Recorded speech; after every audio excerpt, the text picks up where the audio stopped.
राधे राधे दोस्तों। आज आपको वृंदावन की संपूर्ण परिक्रमा यात्रा करवाते हैं। दोस्तों, यहाँ पे एक चौराहे पे पुलिस चौकी है और यहीं से हमारी परिक्रमा यात्रा शुरू होती है।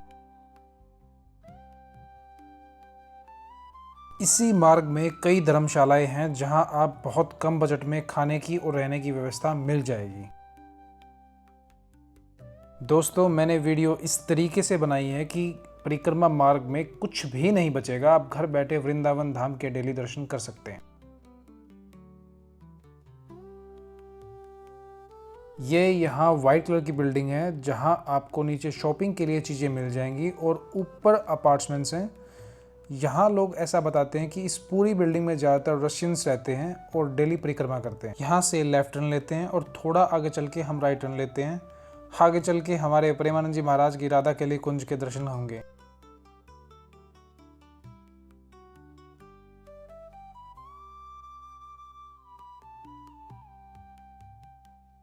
और यहाँ पर राधा केली कुंज है और हम इसी गेट से प्रेमानंद जी महाराज के दर्शन करते हैं।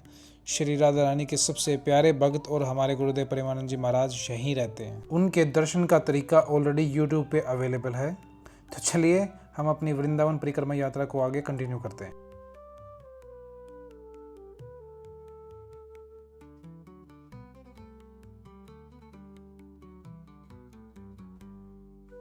दोस्तों, सबसे पहले वृंदावन है क्या, आपको एक बात बता दूं दोस्तों। जो लोग ये सोचते हैं कि ये धाम कृष्ण जी का है, जी नहीं, ये धाम हमारी राधा रानी का धाम है। और यहाँ स्वयं कृष्ण जी भी उनकी मर्जी के बगैर उनके धाम में नहीं आते हैं।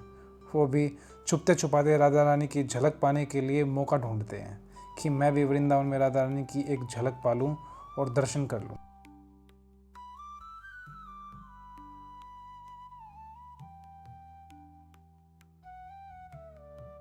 मैं बीच बीच में आपको वृंदावन के स्थानों के बारे में बताता रहूँगा। दोस्तों, वृंदावन की परिक्रमा 5 कोस की यानी 15 किलोमीटर की है और इसे आप आराम से 2 से ढाई घंटे में पैदल पूरा कर लेते हैं।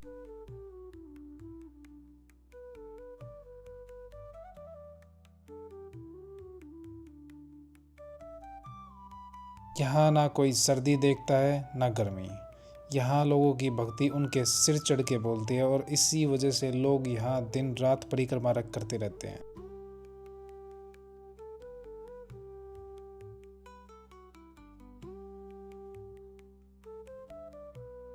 कई संत महात्मा तो ऐसे हैं दोस्तों जो दिन में कई बार परिक्रमा लगाते हैं। चौंक गए ना? जी हाँ, बिल्कुल। एक बार नहीं, 2 बार नहीं, बल्कि 5 बार। तो एक ऐसे बाबा भी हैं जो वृंदावन की परिक्रमा लगाते ही लगाते हैं।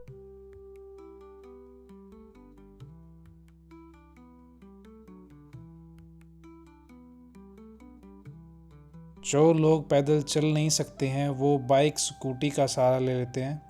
और जो लोग बिल्कुल भी नहीं चल सकते हैं वो इस वीडियो के माध्यम से सुन के और देख के वृंदावन की महिमा का लाभ उठा सकते हैं।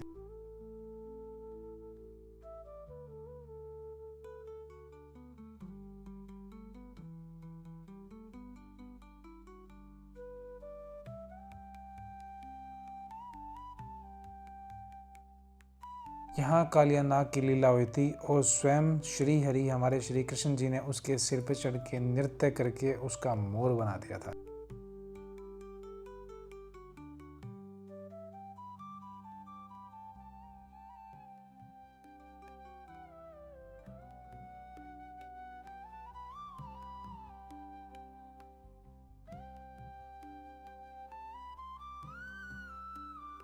दोस्तों, मेरा इस वीडियो को बनाने का सिर्फ एक ही मकसद है कि जो लोग देश विदेश में रहते हैं, जो लोग आ नहीं सकते हैं, जो डेली परिक्रमा नहीं लगा सकते हैं, जो रोग से पीड़ित हैं, तो उनका क्या। तो बस फिर दोस्तों एक ही बात रह जाती है, आप इस वीडियो के माध्यम से वृंदावन की परिक्रमा का लाभ उठाइए और देखते देखते नाम जप कीजिए। वो क्या है ना दोस्तों, जैसा कि प्रेमानंद जी महाराज कहते हैं कि जो लोग आ नहीं सकते हैं, चल नहीं सकते हैं, वो देखने मात्र से, सुनने मात्र से और शरणागति से ही वृंदावन धाम वो सब फल प्राप्त करा देता है जो आप परिक्रमा करके हासिल करते हैं। जी हाँ दोस्तों, वृंदावन धाम की इतनी ही, आप जितनी महिमा सुनो उतना ही कम है।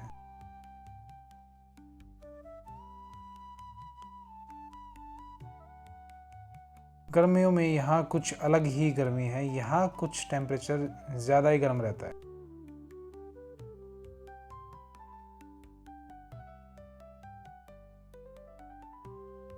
जब कृष्ण जी ने अवतार लेना था तब उन्होंने सभी देवी देवताओं को आदेश दिया कि आप मेरे आने से पहले धरती पे जाएं। तो उन्होंने राधा रानी को भी बोला कि आप भी चलें। तो हमारी श्री जी ने साफ मना कर दिया। वो बोली कि मैं वृंदावन के बगैर नहीं जाऊंगी। तो यही वो इस धरती पे एक लौती जगह है जो ब्रह्मा जी ने नहीं बनाई है, ये स्वयं हमारी श्री जी लेके आई।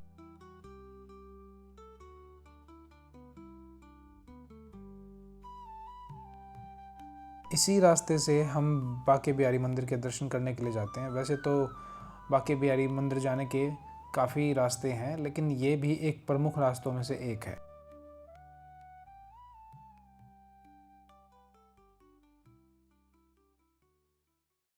दोस्तों, ये वीडियो थोड़ी लंबी ज़रूर है, लेकिन यकीन मानिए कि इस वीडियो में मैंने पूरी परिक्रमा मार्ग को कवर किया है। तो ऐसा कुछ भी नहीं है जो आप मिस कर जाएंगे। तो वीडियो में बने रहिए और इस अपनी परिक्रमा यात्रा का लाभ उठाइए।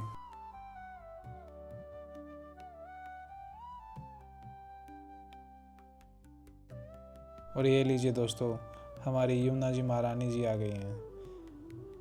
यमुना महारानी के दर्शन करने के लिए क्या ही बताएं, कितने भक्त आते हैं, कितना लोग स्नान करते हैं, कितने ही लोग अंदर बोट से यात्रा करते हैं।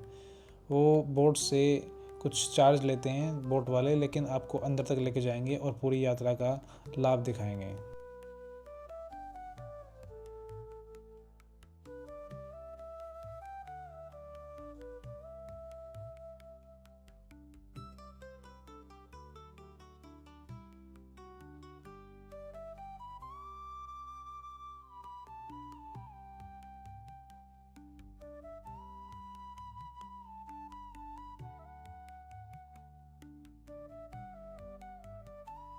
ये यहाँ चैतन्य महाप्रभु की लीला हुई थी।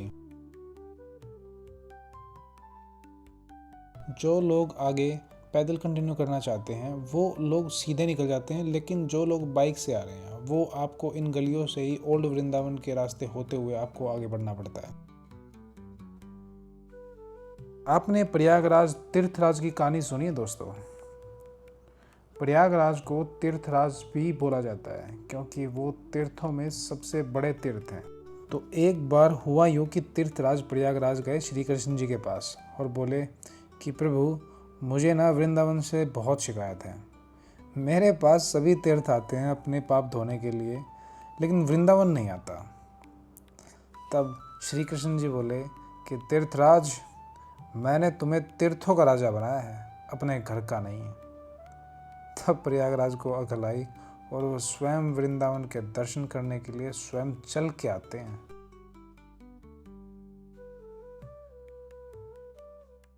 यहाँ आपको निधिवन राधा रमन जी के दर्शन होंगे और यहाँ पे काफ़ी इतने मंदिर हैं कि मैं इस यात्रा में अगर दिखाने लग गया तो फिर ये ना वीडियो बहुत लंबी हो जाएगी। तो आप सिर्फ और सिर्फ परिक्रमा के ही लिए आप इस वीडियो में आए हैं और मैं चाहता हूँ कि सिर्फ आप जो है परिक्रमा कीजिए।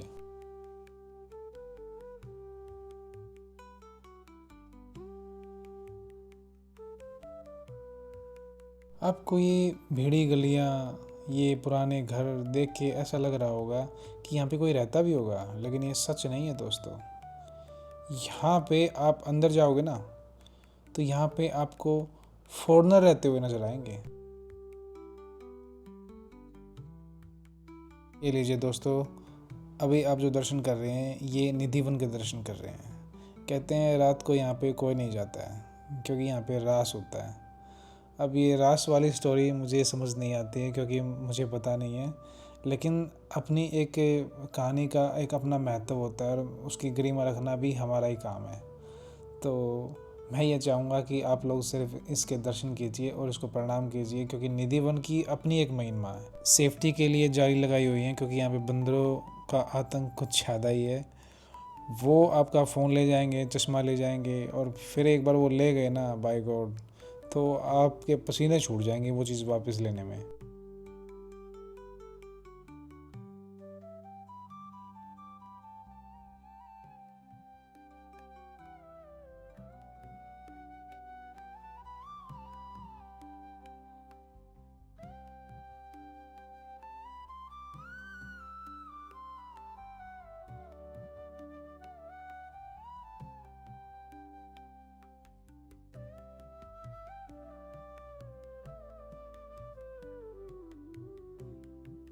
दोबारा फिर से हम अपनी यात्रा पे निकल गए हैं।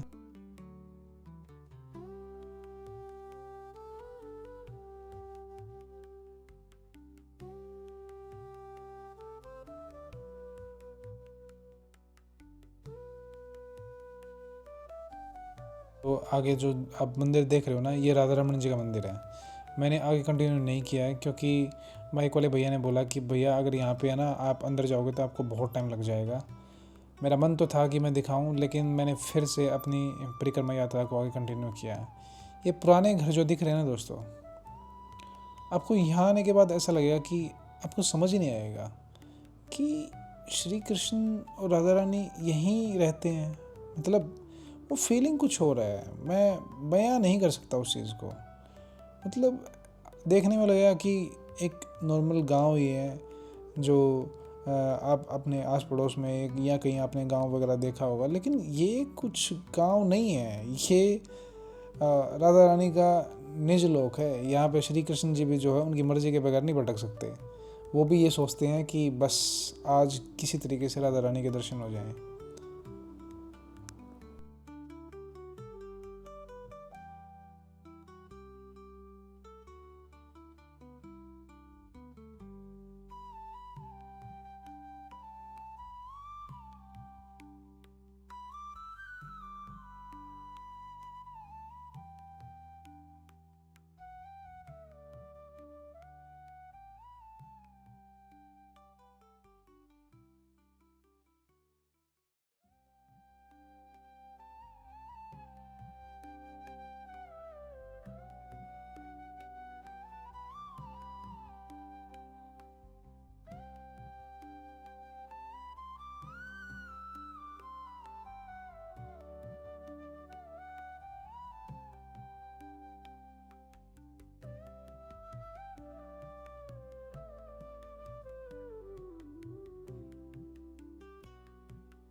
ये यहाँ वृंदावन का सबसे सबसे फेमस घाट है, केसी घाट।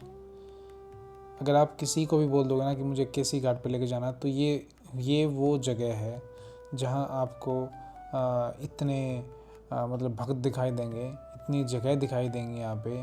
और आपको ना यहाँ पे पूरा एक स्टैंड वगैरह नज़र आएगा कि जहाँ आपको लोग लेके आते हैं। किसी को भी बोल देना कि हाँ भाई केसी घाट जाना है, तो वो यहाँ पे आपको लेके आएंगे।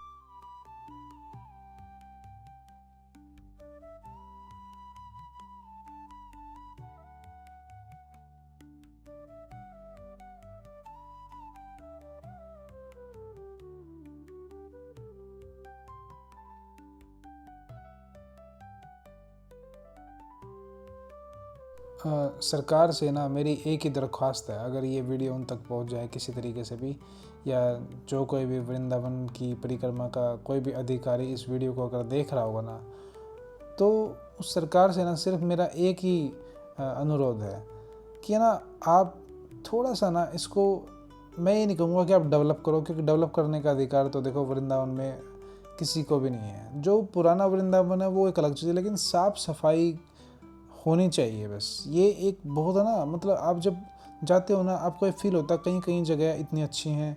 अब यार आगे नीम करोली बाबा जी का एक मंदिर आएगा, मैं आपको दिखाऊंगा और आप हैरान हो जाओगे उस मंदिर को देख के। आपको यकीन ही नहीं होगा कि इतनी साफ़ सफाई। मतलब देखो, दोष दर्शन नहीं कर रहे हैं, लेकिन हर जगह ना थोड़ा सा सब ये सोचते हैं कि यार साफ़ सफाई तो होनी ही चाहिए, क्या बुराई है इसमें। इतने बजट पेश होते हैं, लोग फॉरनर आते हैं, आप यहाँ रहते हैं, लोग फॉरनर रहते हैं, और वृंदावन की महिमा तो देखो देश विदेशों में फैली हुई है। वो यहाँ आते हैं तो कम से कम इतना तो हो सकता है कि सरकार इस चीज़ पे थोड़ा सा कदम उठाए और जो है यहाँ पे साफ़ सफाई का बीड़ा उठाए।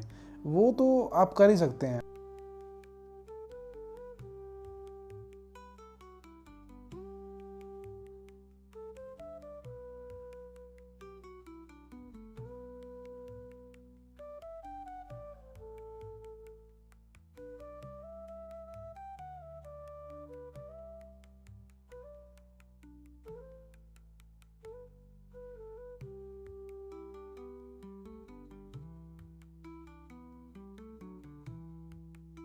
कोशिश करना कि यहाँ के ना कोई भंडारा वगैरह ना खाए।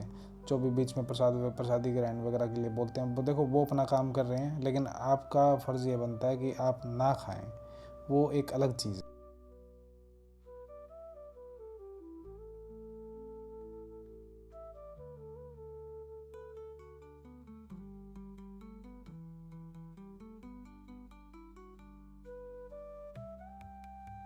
ये वीडियो थोड़ी लंबी ज़रूर है दोस्तों, लेकिन मैं आपको एक चीज़ बताऊं, इस वीडियो में ऐसा एक भी चीज़ नहीं है जो आप मिस कर जाओगे। मींस कैमरा का जो एंगल है वो इस तरीके से लिया गया है कि, है ना, एडिटिंग के बाद भी आप कोई भी ऐसी चीज़ मिस नहीं कर रहे होगे वृंदावन धाम की जो आप मिस कर रहे होगे और ये लगेगा कि हाँ भाई हमने कुछ ऐसी चीज़ मिस कर दी है।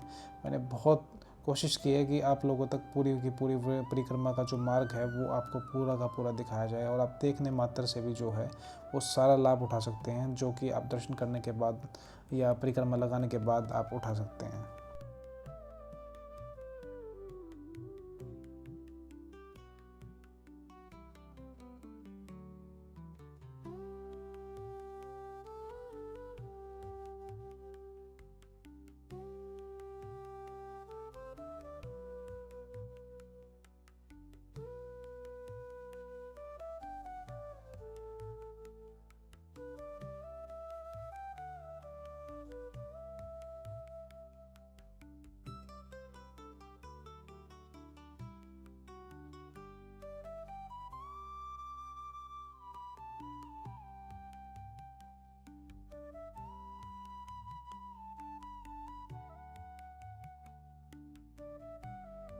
अगर इस परिक्रमा मार्ग में अगर आपको रोड के बीचों बीच अगर कोई पेड़ दिख जाए ना, तो यहाँ पे उन पेड़ों को काटा नहीं जाता दोस्तों, बस रास्ता बना के आगे निकाल दिया गया रास्ता। पर किसी भी लता या पेड़ को काटने का अधिकार किसी के पास नहीं है। वैसे तो किसी को भी कहीं पे भी नहीं काटने चाहिए पेड़, क्योंकि पेड़ हमारे जीवन में क्या भूमिका अदा करते हैं तो सभी को पता है। लेकिन वृंदावन की किसी भी एक पत्ते को भी झाड़ने का अपराध लग जाएगा, काटना तो बहुत दूर की बात है।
वृंदावन में कीजिए नीम करोली बाबा आश्रम के दर्शन।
कैमरे का एंगल कुछ इस तरीके से लिया कि आप भी चुचकार सकते हैं इन पैड़ियों को और आगे बढ़ सकते हैं। ये देखिए हमारे प्रभु श्री रामचंद्र जी भगवान, ये राम दरबार यहाँ पे लगा हुआ है और यहाँ पे ना माताएं साइड में बैठी हुई हैं, वो 24 घंटे यहाँ पे है ना राम राम राम राम राम राम राम। आपने कभी यूट्यूब पे भी देखा होगा नीम करोली बाबा जी महाराज को, वो पता क्या करते थे, उनका और कोई काम नहीं था, राम राम राम राम राम राम राम राम राम राम। तो यहाँ पे ना इस तरीके से चीज़ें चलती रहती हैं।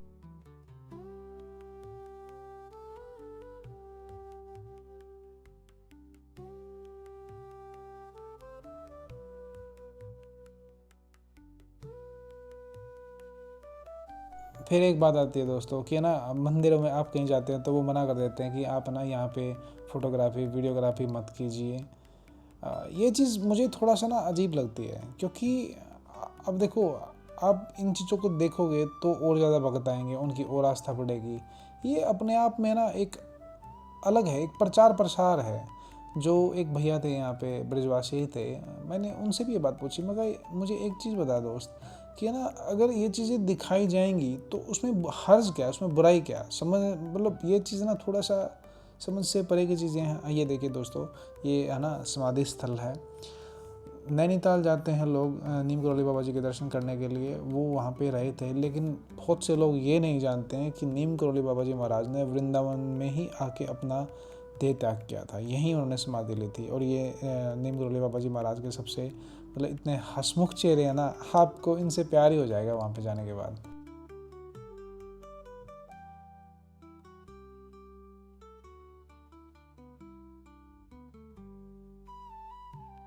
आपको कोई कुछ भी मना नहीं करेगा, आप बैठिए, आप मतलब जल ग्रहण कीजिए, प्रसादी ग्रहण कीजिए, और यहाँ पे ना आपको कोई बोलने वाला नहीं है। और इतनी साफ़ सफाई, मैं कह रहा हूँ मेंटेन किया हुआ पूरा का पूरा।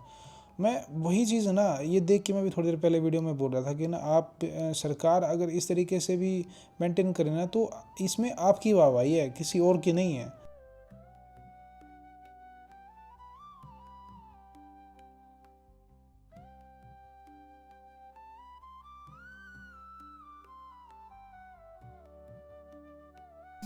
देख रहे हो दोस्तों, मतलब मंदिर परिसर में आप कितना अच्छा अनुभव कर रहे होगे ना, शायद मैं आपको बयां भी नहीं कर सकता। मैंने यहाँ पे जाके मतलब इतनी पॉजिटिविटी, इतनी मतलब आपको ऐसा लगता है कि हाँ वृंदावन में ये कुछ एक ऐसी जगह है जहाँ ना मतलब एक आपको अनोखा अनुभव मिलेगा। और मैं सच बताऊँ, मैं ना वैसे भी ना हनुमान जी के बहुत ज़्यादा करीब हूँ, मुझे ना वो इतने अपने से लगते हैं कि शायद मैं बता नहीं सकता।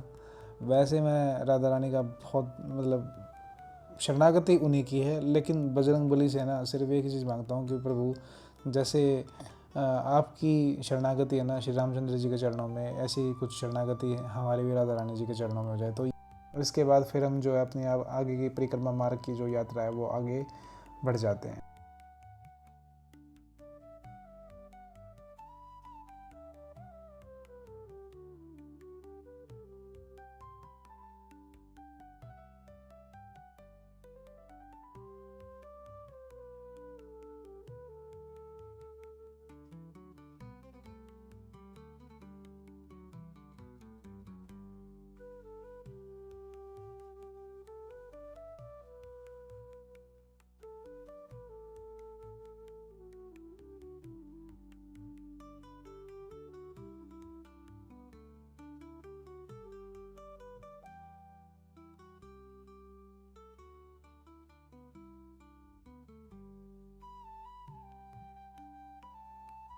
यहाँ पे ये रास्ता आता है, चौराहा आता है, और चौराहा आने के बाद ना आपकी मतलब ऑलमोस्ट 80% जो आपकी परिक्रमा है वो कंप्लीट हो चुकी होती है।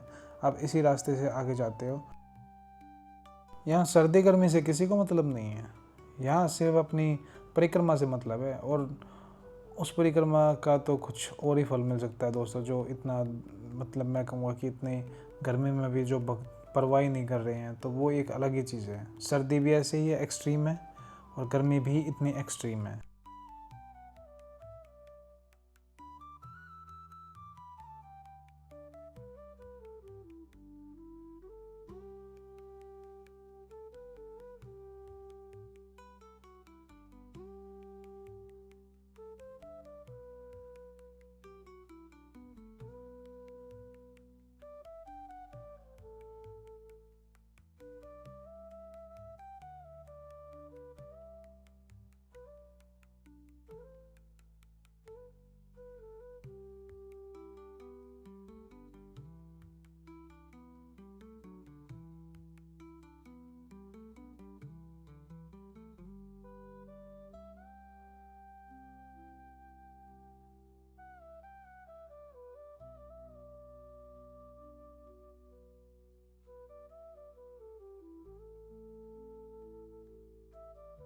ये ना गौरी गोपाल गौशाला है।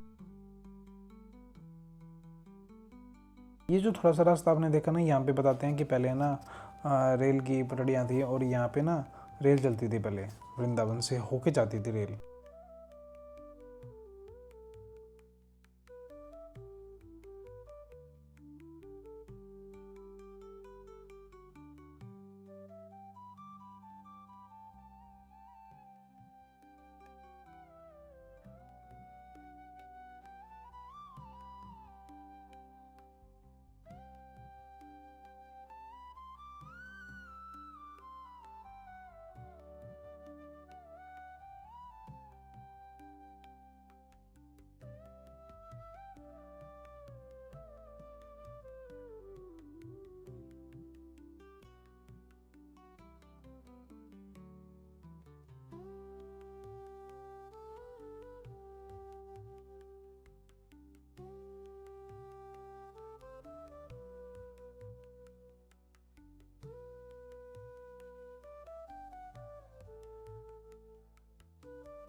यहाँ पे है ना 40,000 लोगों को प्रतिदिन भोजन कराया जाता है। माताओं को जो बुज़ुर्ग हैं उनके रहने की व्यवस्था है। अगर आप ये देखें तो ये कितनी बड़ी बात है दोस्तों कि उनके आश्रम में कोई भी जाए और किसी भी समय जाए, आपको भोजन मिलेगा। ये 24 घंटे चलने वाला भंडारा है दोस्तों।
वृंदावन की परिक्रमा आप दोनों तरफ से शुरू कर सकते हैं।